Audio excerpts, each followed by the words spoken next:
Yung mga ganito, kung sakaling mang nasa abroad kayo, kasi medyo malaki, parang ang hirap dalhin eh. Picture-picturean nyo na bawat isa.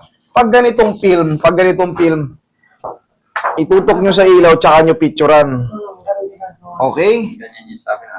Kung tinatamad kayo maglagay-lagay sa bagahe ng ganito, pero ito, mahalaga to, lalo kayo kung kayo ay in pain. Kasi dito tayo magbe-basis kung ano nangyari sa inyo eh. Pagka magpapacheck up pa ulit kayo dito, sasabihin sa inyo, magpa-MRI kayo. Alam nyo ba kung magkano halaga ng MRI? Baka sabihin nyo, sayang. Nakatira na, ha? Sabihin nyo, sayang. Dapat pala, dinala ko na lang. Kahit hindi nyo madala, picturean nyo lang. Nakalimutan ko nga, yan nung ako yung uwi ng isang taon. Ay, nung nakarang uwi ko. Eh, no, grabe kasi nga, oh. Ay, dala yung ilaw, tumatama. Ayun, yun. Yan, oh. Kita niyo yan? Yan, naka-extend out na yan. Tignan niyo yung iba, wala. Ito, may warning. Good. Yan, oh, grabe.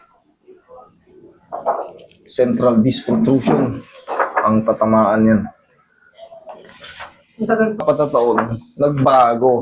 Ano kasi, pagka... Pero nandiyan pa rin siya. Nandiyan pa rin siya. Hindi siya ganun kasakit, pero pagka yung halimbawa, marami ko nagtrabaho, yun, masakit siya.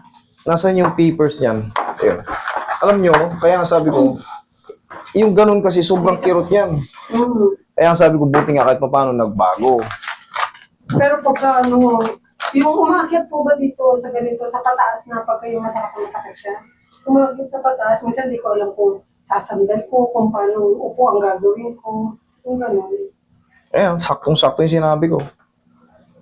With a large central disc protrusion. Pugmang-pugma, oh. Hindi pwede nga, no? Mababawasan nyo yan, eh. Okay? Yung ganun kalaki, talagang pahihirapan ganun pagka yung unang sabog nun, tapos meron tayong tinatawag ng mga facet joint, kakalso kasi yun, eh. Talagang hindi ka patatayuin nun, tapos mamamanid-manid ka.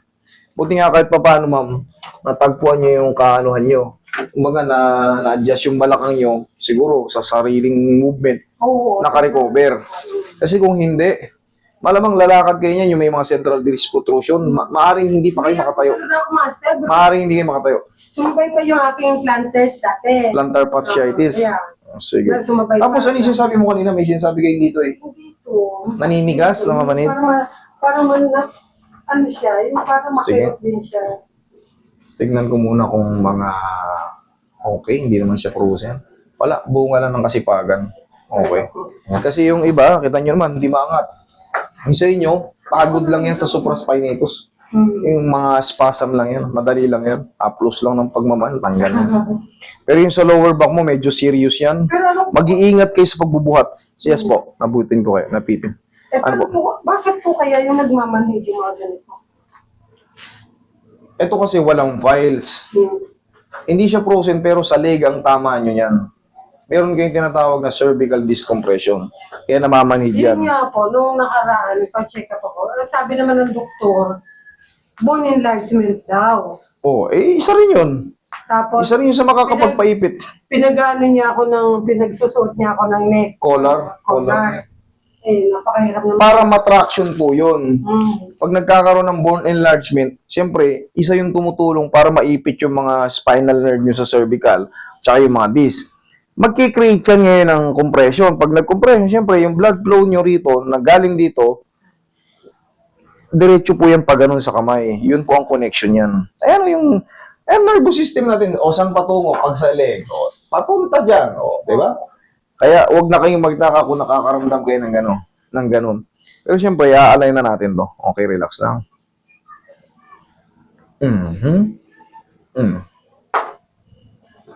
Pinapalagotok lang yan. Mahina yung lugtok siya, pero marami. O, di ba? Hindi siya malutong. Okay. Sige, ma'am. Higa kang patagilid.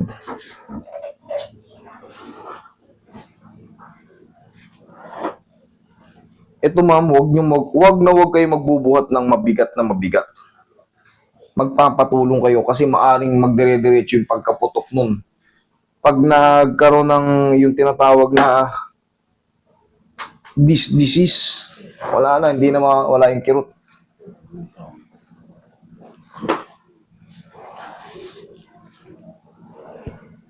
Another side. Palagi na lang yan dyan pala kayong, palaging yan meron parang kutik-kutik. Masakit lang ng kutik. Magiging normal sa inyo yun. Kasi yung central disc protrusion, ang mahalaga niya, hindi na kayo namamanhid ng malakas.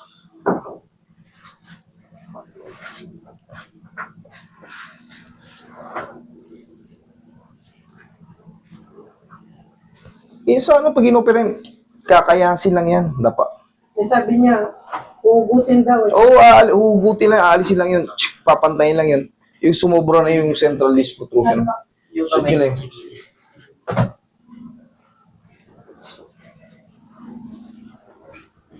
Maliit lang ang butas nun. Nakakita na ako ilang beses na. Ganyan lang, oh.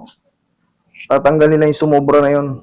Para hindi na iipit yung tinatawag nating spinal cord or nerve root or root nerve.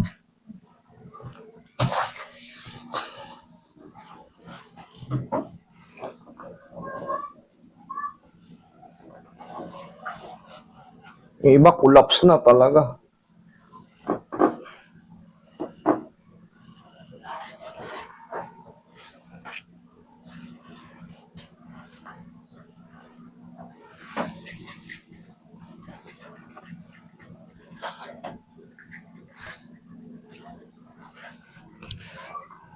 Okay na kayo dyan?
Bihaya kayo.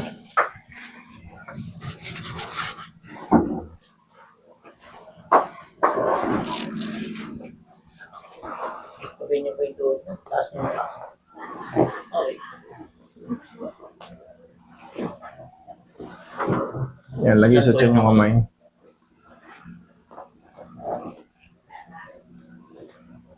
Relax na. Inhale. Exhale.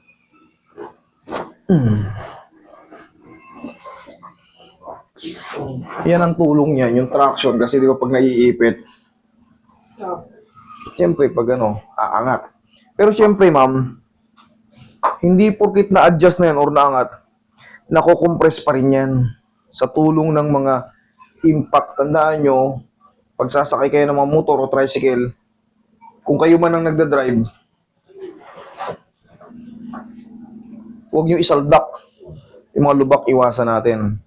Tapos yung mga pagbubuhat, huwag kayong bubuhat ng nauna isang paa. Yung ganyan.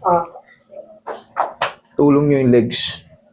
Kung sakaling mabigat, tawag tayo yung sobrang bigat. Pero kung mga 10 kilos pababa, wala yan. Kayang-kaya yan. Pero yung more than dyan, hindi biro yung kaso nyo, ha? Matindihan. Talagang, Talaga po nung kasama ko yun, pag-grabe talaga. oo, hindi biro yan.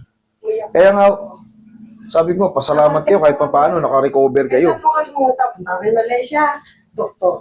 Ganun pa rin. Nagsawa ko kayo ng nagamot. Punta kami ng Thailand, ganun din. Kita mo? Kahit saan. Sige, pag tatayo ka, tagilid muna. Tagilid. Ayan, higa ka, ay, baba mo yung paa mo, tukod yung siko. Yan ang tamang pagtayo para hindi puwersado yung balakang nyo agad.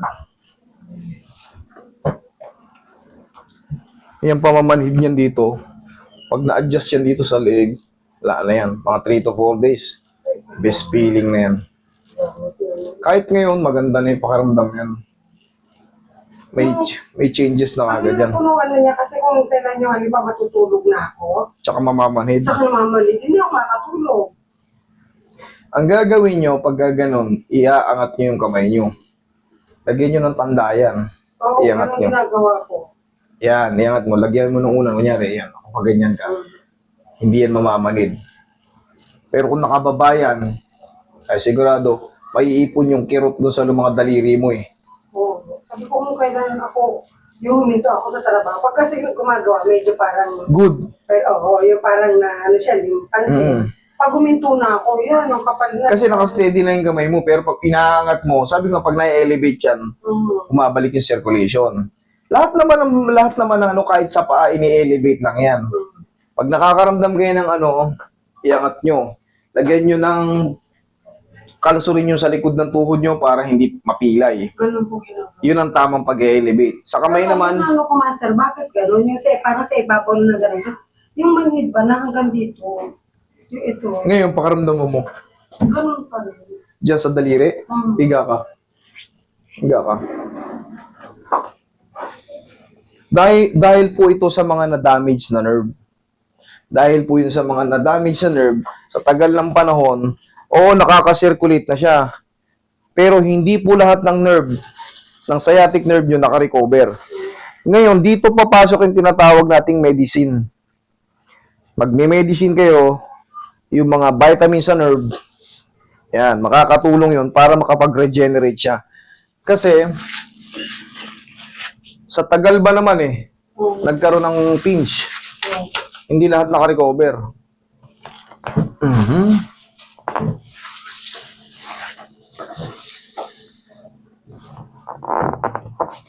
Penging pao.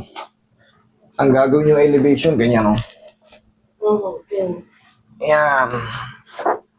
Kasama yun, siyempre, magkakaiba tayo ng unan, Mamasasin ko na naka-elevate.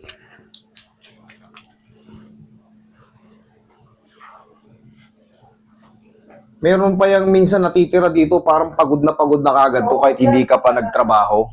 Kahit hindi ka pa naglakad ng malayo. Bakit?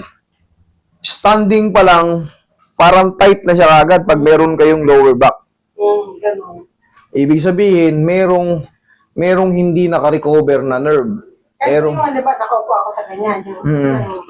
ano na yan. Pagka yung medyo nag-uumpisa na siya magmanyed. Correct. Kasi correct. ganun yun, nakaupo. Naiintindihan ko kay ma'am. Itong mga nararamdaman nyo, tignan nyo yung paliwanag ko, tumutugma. Kahit yung mga symptoms, tumutugma. Sa tagal ko magaganito, kumbaga, nakakabisado ko na Kasi syempre, ganun pa rin ang alignment niyan. Traction, cracking. Pagka ng doktor, ang gagawin sa akin, sa laboratory, lahat. Wala naman. Wala mangyayari. Oo, nagtatapon lang din ako ng pera. Adjustment.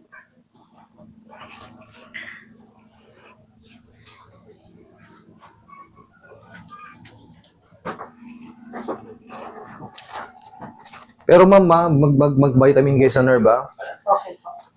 Mga 2 to 3 months, may mga ano na yan.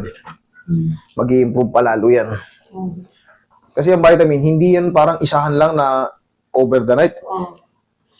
Hindi. Kailangan yan mag-regenerate. Matindi yung tama nung nangyari sa inyo Tingin ko pa lang. Tinanahan niya ako ng doktor na, kailangan ko daw mag-lose weight na hanggang 52 lang maximum. Siyempre sa compression Grabe. Sa compression nga Paano gagawin ko yun? Kung kumain ako, gaganito lang. Sabi mo gano'n. Kung hindi ko pa kakainin yung gano'n, nagtatrabaho ko, nalayilax ko. Basta, Ang hirap sundin yung opo. Ang hirap sundin. Pero, para mabilis kayo gumaan, lemon water.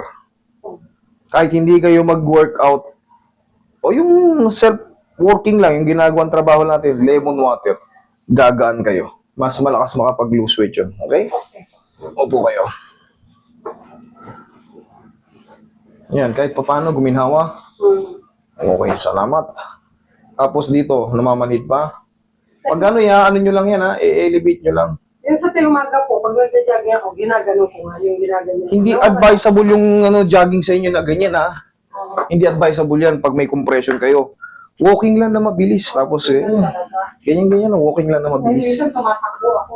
Hindi, ibig ko sabihin yung, sige, exercise. Ay, okay yan. Nawawala. Walang compression yan walang katag Pero yung mild jog, Ganun yun, pagkatapos ko mag-jogging, medyo correct. kirot yun. Kasi Ayun. yung bigat nyo nakakatulong para makompress yung disc. Mm. Okay? Okay po. Thank you so much. Thank you po.